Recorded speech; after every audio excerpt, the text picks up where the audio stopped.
আসসালামু আলাইকুম। নতুন একটা রেসিপিতে সবাইকে স্বাগতম। আশা করি সবাই ভালো আছেন। আমিও ভালো আছি আলহামদুলিল্লাহ। সুজি দিয়ে সকাল অথবা বিকালের একটা নাস্তা রেসিপি তৈরি করে দেখাবো। খুবই কম উপকরণে এবং কম সময়ে এই নাস্তাটা তৈরি করা যাবে। আমি এখানে 3 সুজি নিয়ে নিয়েছি, আর এখানে আমি 1 কাপ পরিমাণ সুজি নিয়ে নিচ্ছি। আমি আজকে 1 কাপ সুজি দিয়ে এই রেসিপিটা তৈরি করব। সুজিটা আমি একটা মিক্সিং বোলের মধ্যে ঢেলে নিচ্ছি। আর মাত্র 20 থেকে 25 মিনিটের মধ্যে কিন্তু এই নাস্তাটা তৈরি হয়ে যাবে। খুব কম সময়ে তৈরি করা যাবে। সুজির সাথে আমি প্রথমে স্বাদ অনুযায়ী লবণ দিয়ে দিলাম। এরপরে দিয়ে দিব চিনি। চিনির পরিমাণটা এখানে খুবই কম দিলে হবে, তাও স্বাদ অনুযায়ী দিবেন। আমি এখানে 3 চা চামচ পরিমাণ চিনি দিয়েছি 1 কাপ সুজির সাথে। আর যারা রেসিপিটা দেখতে শুরু করেছেন, একটা লাইক দিতে ভুলে গেছেন, তারা একটা লাইক দিয়ে পুরো ভিডিওটা জুড়ে আমার সাথেই থাকবেন, অনুরোধ রইল। এরপর আমি এখানে দিয়ে দিলাম গুঁড়ো দুধ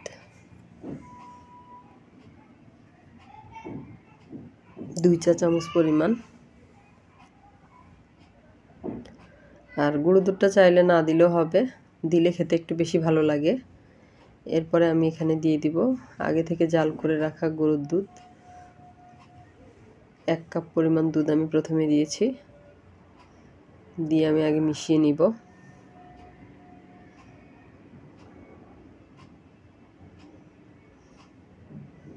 আর যারা আমার চ্যানেলে নতুন, আজকে প্রথম ভিডিও দেখছেন, যদি রেসিপিটা ভালো লাগে তাহলে আমার চ্যানেলটাকে সাবস্ক্রাইব করে পাশে থাকা বেল আইকনটা প্রেস করে দিবেন। এতে করে আমি পরবর্তীতে যত ভিডিও দিব তার নোটিফিকেশন সবার আগে আপনাদের কাছে পৌঁছে যাবে। এখানে আমি আরও 1/2 কাপ পরিমাণ পানি দিয়েছি, এখানে আমি দুধ দিইনি। আপনারা চাইলে কিন্তু এখানে দুধের পরিবর্তে লিকুইড দুধের পরিবর্তে শুধু পানি দিয়েও এই রেসিপিটা তৈরি করে নিতে পারেন। সেক্ষেত্রে কিন্তু ঠান্ডা পানিটা ব্যবহার করতে হবে, গরম পানি না। এখানে আমি আটা দিয়ে দিলাম 3 চা চামচ পরিমাণ। 3 চা চামচ আটা দিয়ে আমি এটাও মিশিয়ে নিব সুজির মিশ্রণের সাথে। সব কিছু খুব ভালো মতো মেশানো হয়ে গেলে এটা আমি ঢাকনা দিয়ে রেস্টে রাখবো 10 মিনিটের জন্য।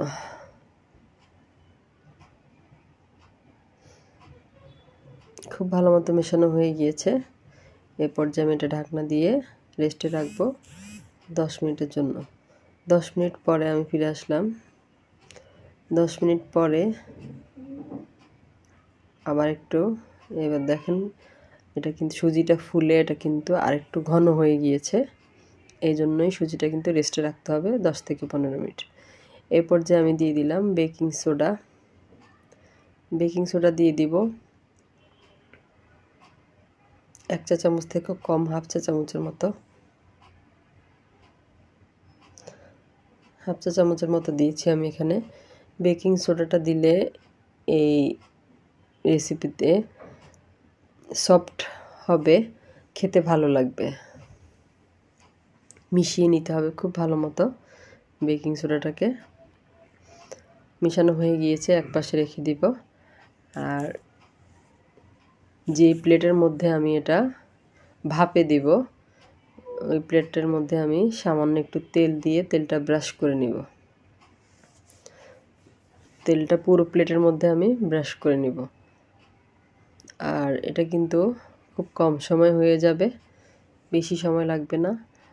পুরো প্লেটের মধ্যে আমি তেলটা ব্রাশ করে নিয়েছি। এরপরে সুজির যে মিশ্রণটা তৈরি করে রেখেছিলাম ওটা পুরোটাই ঢেলে দিব। পুরোটা ঢেলে দিয়েছি। পুরো প্লেটের মধ্যে আমি এটা ছড়িয়ে নিব। আর এ পর্যায়ে দিয়ে দিব আমি লাল মরিচের গুঁড়ো। সামান্য একটু ছিটিয়ে দিয়েছি, এটা দেখতে ভালো লাগবে। এই সামান্য মরিচের গুঁড়োতে কিন্তু এত ঝাল লাগবে না, কিন্তু দেখতে খুবই সুন্দর লাগবে। আর খেতেও কিন্তু সামান্য একটু ঝাল লাগবে, ভালো লাগবে। ছিটিয়ে দিলাম। এরপর আমি এখানে দিয়ে দিব একটু ধনেপাতা কুচি, এটা দিলেও কিন্তু ফ্লেভারটা ভালো আসবে আর দেখতে ভালো লাগবে। একটু একটু করে ছিটিয়ে দিব ধনেপাতাটা, দিলাম। এই যে হয়ে গিয়েছে। চুলায় একটা প্যান বসিয়ে দিয়ে আমি পরিমাণ মতো পানি দিয়ে পানিটাকে বলক তুলে নিয়েছি। এবার এই বলক তোলা পানির উপরে আমি প্লেটটা বসিয়ে দিব। আমার প্লেটটা কিন্তু একদম হাঁড়ির মাপে হয়েছে, এই জন্য স্ট্যান্ড বসাতে হয়নি। যদি আপনাদের ছোট প্লেট হয় আরও, তাহলে সেক্ষেত্রে ভেতরে স্ট্যান্ড দিয়ে তারপরে বসিয়ে দিবেন। আমার কিন্তু এই ঢাকনাটা দিইনি, আমি পরে ঢাকনাটা পাল্টিয়ে দিয়েছি। ঢাকনাটা এমনভাবে দিতে হবে যাতে এর ভাপটা বের না হয়ে যায়। এই যে আমি ঢাকনা পাল্টিয়ে এটা 20 মিনিট ভাপে সেদ্ধ করে নিয়েছি। 20 মিনিট পর আমি তুলে দেখাচ্ছি। একটা স্টিক দিয়ে দেখেন একেবারে ক্লিন এসেছে। এটা কিন্তু 20 মিনিটের মধ্যে হয়ে গিয়েছে। এরপর যেটা নামিয়ে আমি ঠান্ডা করে নিব। ঠান্ডা হয়ে গিয়েছে। এ পর্যায়ে কেটে নিব। যে কোনো সাইজ করে কেটে নিতে পারেন, আপনারা চাইলে এটা কিন্তু স্কোয়ার শেপও কেটে নিতে পারেন। আমি আজকে এরকম ত্রিভুজ আকৃতির শেপে কেটে নিচ্ছি, অর্থাৎ পিৎজা যেরকম করে কাটে ওরকম করে। আমার মেয়ে কিন্তু, আমার ছোট মেয়ে এটা দেখে বলতেছে, মা এটা তুমি পিৎজা বানিয়েছো।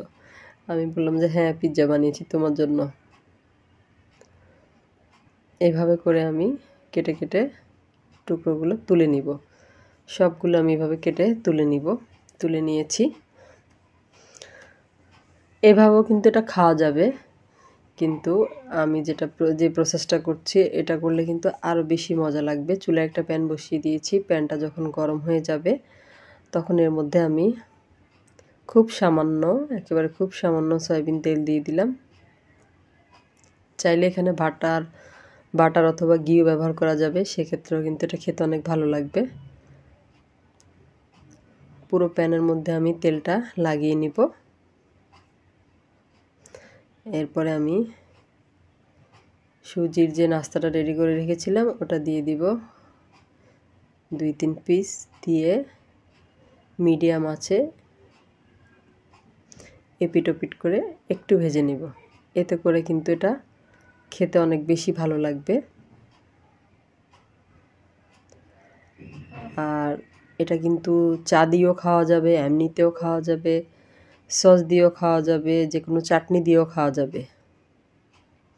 এই যে একটা পাশ হয়ে গিয়েছে, এরকম একটু কালার চলে আসলেই হবে। এতে করে কিন্তু এটা খেতে ভালো লাগবে। এইভাবে করে আমি সবগুলো একটু সামান্য তেলে শ্যালো ফ্রাই করে নিয়েছি। একবার খুব সামান্য তেলে, বেশি তেলে না, কিন্তু সেটা আপনাদেরকে আমি দেখিয়ে দিয়েছি কেমন তেলে। এইভাবে আমি সবগুলো ভেজে নিয়েছি। এই যে আমি একটা সার্ভিং প্লেটের মধ্যে সাজিয়ে পরিবেশন করে দেখাচ্ছি আপনাদেরকে। রেসিপিটা আপনার কাছে কেমন লাগলো কমেন্ট করে জানাবেন। অবশ্যই একবার বাসায় এইভাবে ট্রাই করে দেখবেন। আর আমি এখানে লিকুইড দুধ ব্যবহার করেছি। দুধের পরিবর্তে কিন্তু এখানে শুধু পানি দিয়েও এই রেসিপিটা তৈরি করা যাবে, তবে দুধ দিয়ে তৈরি করলে কিন্তু খেতে বেশি ভালো লাগবে। এই যে সার্ভ করা হয়ে গিয়েছে। আমি উপরে একটু ধনেপাতা কুচি দিয়ে দিচ্ছি, দেখতে ভালো লাগবে এই জন্য।